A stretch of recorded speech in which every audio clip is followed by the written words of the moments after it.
Wow! Eternal gratitude to Charlie Parker and Dizzy Gillespie for that tremendous example of a tritone substitution in action on one of the most famous jazz tunes, A Night in Tunisia, 1940.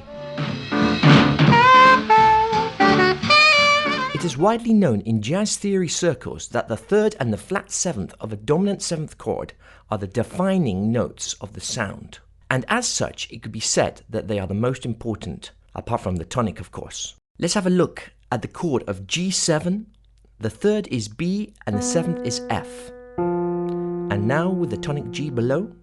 The interval that these two notes produce is called the tritone, also known as the devil's interval, or flat 5 or sharp 4. This is the interval that symmetrically slices the octave into two.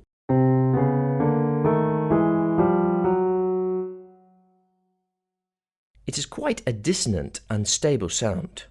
Do you not think? In this diagram we can see which way these notes wish to resolve. And here's the sound.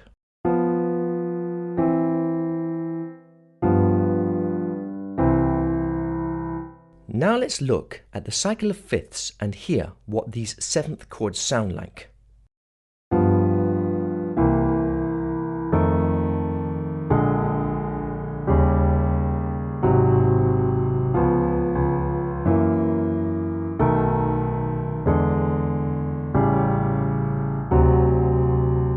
Can you hear the lovely pattern of sound created? And also the chromatic line of the flat seventh going to the third of the next chord and continuing on. If we locate the G7 on the diagram of the cycle of fifths here, which is colored green, and go directly opposite, we see that the chord is C sharp 7 or D flat 7, also colored green. The relationship between these two notes, G and C sharp, is again that of a tritone.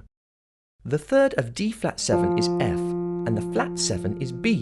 These are the same third and flat 7th as G. Let's check out C7 in yellow. The third is E and the flat 7 is B flat. Opposite this, again in yellow, is F sharp 7. The third is A sharp or B flat and the flat 7 is E. So they're the same again. This is what a tritone substitution is. Substituting a dominant chord for the chord a tritone away that contains the same third and seventh tritone. So in the cycle diagram, any of the opposite colors are the tritone substitute chords. In music, there are 12 notes, the notes of the chromatic scale. If you divide this by 2, you get 6. So you have 6 pairs of tritone substitutes in music. Okay, enough of the theory. How can we actually use this? Let's look at the commonest of all jazz progressions, the 2-5-1. This is it in C.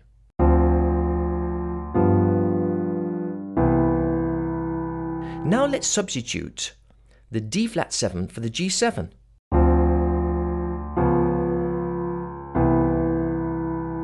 The commonest scale to use with this D flat 7 is the Lydian flat 7 scale. Here it is in D flat.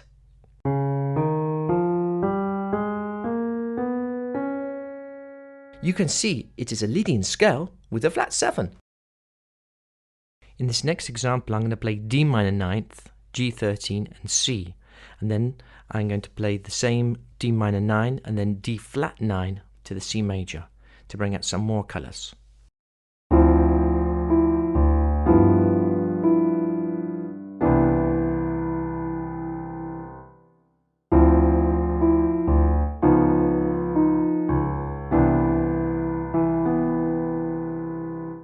And a higher voicing now with the D flat 13.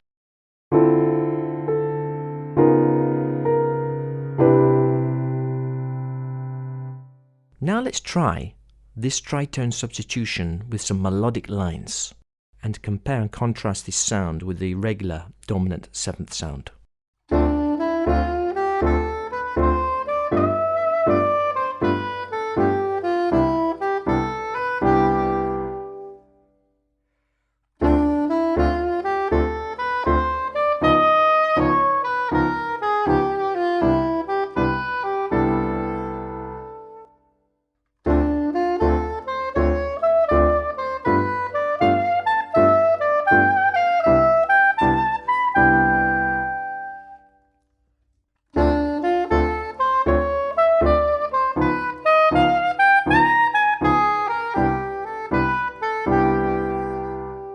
There's another cool way to use this tritone substitution, however.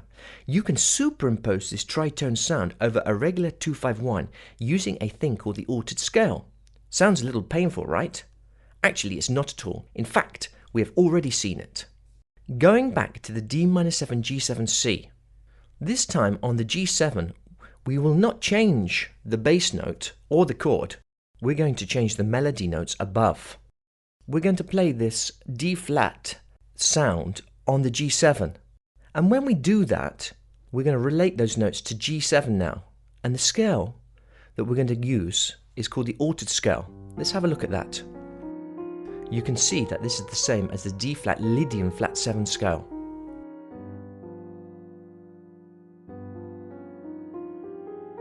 When we create the G7 now, with this scale, we get these great tensions. Flat 9, sharp 9, flat 5 or sharp 11, sharp 5 or flat 13. Lovely sounds.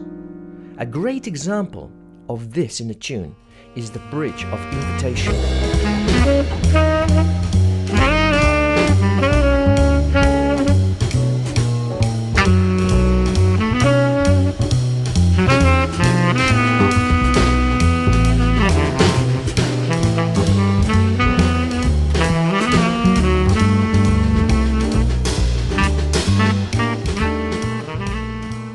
Well, there you are, a quick overview of the tritone substitute. Hope you enjoyed the video. If you did, please subscribe.